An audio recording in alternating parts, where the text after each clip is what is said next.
Oui, bon, moi je vais donc François Grunewald du groupe URD, donc c'est moi qui anime la table ronde sur les crises cet après-midi, donc je serais très content d'avoir votre intervention. Mais je voulais faire écho par rapport à ce que vous venez de dire et pour faire le lien entre cette table ronde de maintenant et celle qui aura lieu cet après-midi, des échanges que j'ai eus dans les dernières semaines avec une partie de l'exécutif régional de Tombouctou, donc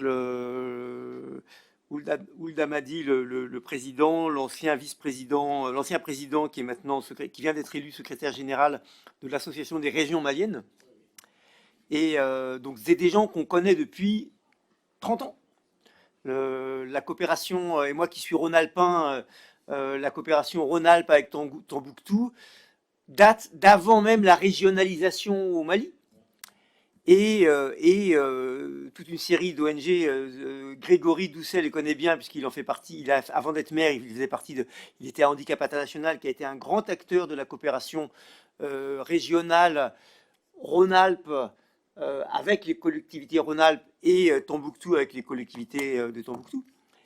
Et là, on est vraiment dans cette collision dont vous parlez, c'est-à-dire que ces collectivités territoriales du Nord Mali, qui eux se sentent en fait assez dégagés et assez loin d'une grande partie de la crise du Sahel, qui est une crise du centre et puis qui débarque sur les pays, mais qui est plus vraiment la crise du Nord. La crise du Nord, elle est largement partie réglée, y compris l'accord d'Alger avec toutes ses imperfections, a largement contribué à régler ça.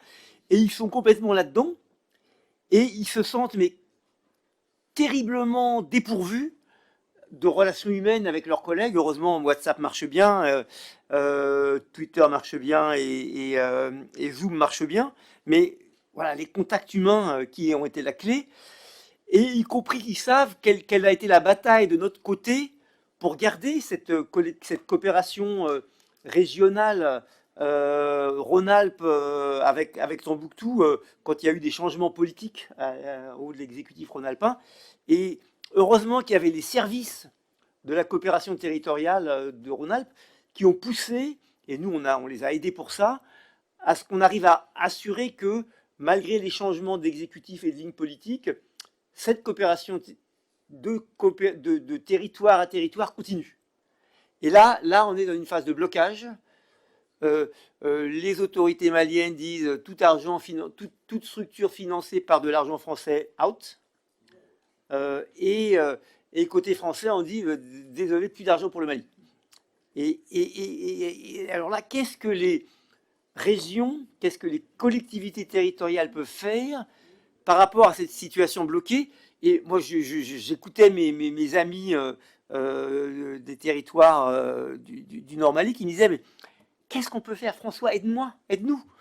Et moi, je ne sais pas comment faire, mais en tout cas, je sais qu'il y a cet appel et que ces territoires du septentrion malien qui ont beaucoup accueilli des générations de jeunes volontaires français qui, quelque part, ont contribué de créer l'association de mon village et de leur campement, qui ont été au cœur de la coopération décentralisée. Ces territoires se distendent, ce contact disparaît, on ne sait plus comment trouver les... Et est-ce que là, on pourrait imaginer une articulation nouvelle du diplomatique régalien officiel et de la créativité des diplomaties territoriales? Question de marque, question, point d'interrogation, j'adorerais qu'on trouve ça. Merci François. Pour notre question, intervention. C'est clair, oui. Bonjour à toutes et tous, Clara Hart, vice-présidente de la métropole de Montpellier. Merci beaucoup à tous les quatre vraiment pour la qualité de vos propos. Et j'aurais une question pour notre grand témoin, que nous avons beaucoup de chance d'avoir parmi nous aujourd'hui. Vous avez joué un rôle, vos quatre organismes réunis, donc patronat, représentation du travailleur, avocat. Je voudrais savoir, dans une période aussi difficile pour la France, comment vous vous êtes pris? Qui avait provoqué ce travail collectif? Et puis, peut-être aussi, si c'était à refaire, est-ce que vous aurez fait quelque chose différemment? et avec le recul, comment vous voyez votre travail collectif? Tout simplement, un peu plus d'informations sur votre travail de Quatuor. Merci. Oui, je crois que vous pouvez répondre. Ouais. Merci. Vous savez, madame, c'est une question très, très difficile, hein. C'est le grand oral. Vous savez, moi, j'ai pas de regret par ce qui a été fait, parce que ça correspondait, c'est une solution qui correspondait à l'instant T, à histoire H, à un moment donné. Et donc, je pense qu'avec les éléments qui étaient en notre possession, et là pour répondre à votre question aussi, il y avait 4 organisations que sont donc la centrale syndicale, la centrale patronale, l'ordre des avocats que je représentais, dont j'étais le président, le bâtonnier, et la Ligue tunisienne des droits de l'homme. C'était des organisations qui avaient une certaine crédibilité aux yeux de l'opinion publique tunisienne.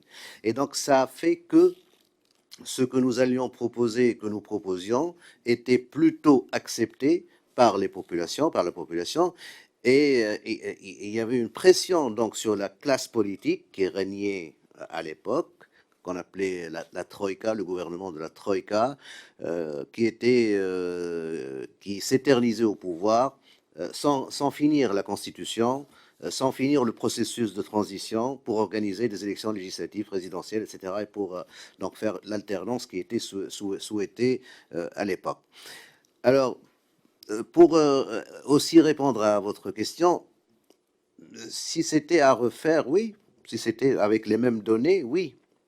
Mais moi, je ne suis pas très adepte de ce qu'on appelle du clonage, en quelque sorte. C'est-à-dire, il y a des expériences, comme je le disais tout à l'heure, qui sont le fruit d'une certaine époque. Et là, mais on peut en tirer les bons éléments. Ce qui a été fait, par exemple, ça c'est une idée, je pense qu'à l'époque, c'était une idée extraordinaire, d'associer le syndicat et le patronat pour justement trouver un chemin de paix pour les Tunisiens. D'associer le barreau. Alors, vous savez certainement, sans doute, que en général, les avocats s'occupent plutôt de leurs dossiers, de leurs clients, de leur, vous comprenez, et de leur, du monde du prétoire. Et là, il y a eu un ordre des avocats que je représentais qui s'est impliqué dans la chose. Il n'y avait pas que moi, pour être honnête, hein. Donc, il s'est impliqué dans la chose publique pour justement faire avancer le processus de transition démocratique. Ça, c'est le premier volet. Et pour finir, sur le deuxième volet, pour ne pas être lent, je ne veux pas accaparer la parole. Là, maintenant, il y a un nouvel esprit. Et c'est ce que je disais tout à l'heure dans mon intervention, c'est que la remise en question de ces valeurs démocratiques, ou de certaines libertés, certaines lois liberticides, etc., ne gêne pas beaucoup la population. C'est ça qui m'inquiète un peu. Moi, c'est pas le pouvoir qui m'inquiète, c'est la conscience collective de ces valeurs qui m'inquiète un peu. Et là, on le voit dans les sondages d'opinion. Il suffit de regarder les sondages d'opinion. Notre président de la République actuel, qui est le premier responsable de cette évolution politique, évolution dans le sens comme vous voulez, positif ou négatif, je ne suis pas là pour porter un jugement de valeur, mais cette évolution, elle est acceptée par 70% de la population.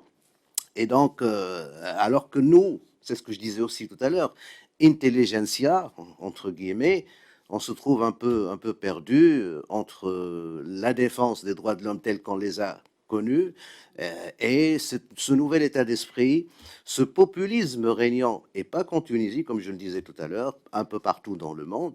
Et moi, j'ai eu des échanges, même ici en France, ces quelques jours, et même par téléphone, j'ai eu des échanges. Il y a même des Français qui remettent en question le système démocratique en lui-même. Je ne parle pas de partis politiques, hein, je parle de gens de la société civile. Voilà, je vous remercie. Merci, super. Donc peut-être, avant de peut-être vous passer la parole, François, pour une petite conclusion, est-ce qu'on prend une dernière question? On a encore 10 minutes. Enfin, on remarque et après on conclura.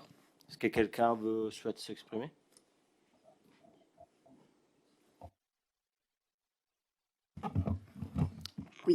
Céline Papin, je suis adjointe au maire de Bordeaux et vice-présidente de Bordeaux Métropole. Et effectivement, vous avez évoqué cette crise démocratique qui frappe, je crois, malheureusement, le monde dans son ensemble et notre continent européen particulièrement, avec, on va dire, des menaces quand même très fortes d'une extrême droite qui vient, probablement aux prochaines élections européennes, encore remporter un franc succès et engendrer aussi des tendances de repli sur soi. Donc je crois qu'on est aussi pleinement dans le sujet de ce matin. Un autre point aussi qui a été évoqué ce matin, la remise en question des positionnements mondiaux.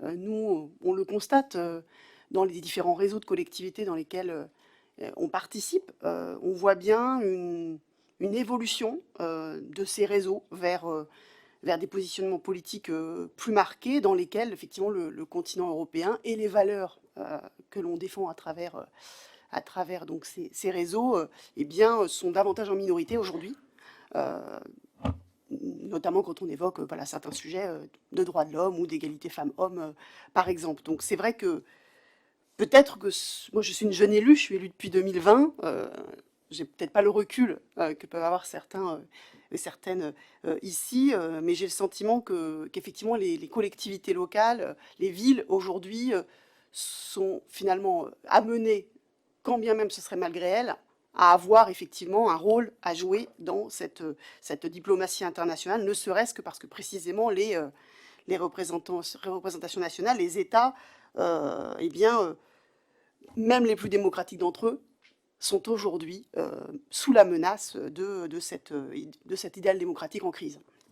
Il y a un point que je voudrais souligner aussi qui a été évoqué ce matin. On n'est pas revenu beaucoup, on a beaucoup parlé des coopérations que l'on mène avec des partenaires étrangers.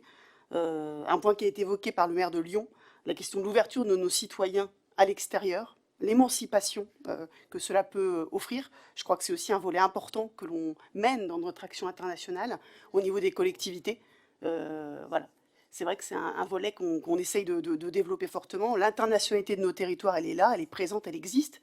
Mais c'est souvent je le dis souvent, paradoxalement, en fait, ce sont nos quartiers les plus internationaux par nature, si je puis dire, parce que riches de leur diversité, qui sont les moins bénéficiaires aujourd'hui de cette mondialisation et de ces liens que l'on a à l'international. Et je crois que, en ce sens, on a peut-être des choses aussi à travailler davantage, justement, en complémentarité aussi avec l'État. Je parlais avec ma voisine d'un exemple sur la question des langues, par exemple. On promeut beaucoup et on est invité à soutenir des actions de francophonie, de développement et d'accompagnement de la langue française à l'étranger. Mais quid de l'accompagnement de l'enseignement des langues étrangères dans nos quartiers, dans nos villes?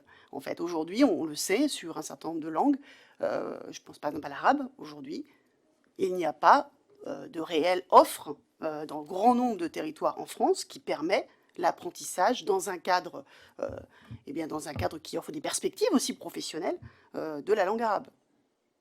Ça pose une question aussi de crédibilité. Voilà, ou le portugais, par exemple. Enfin, moi, le portugais, j'ai une très grande diaspora à Bordeaux. Je bataille avec les instances de l'État sur la création d'une section internationale portugais.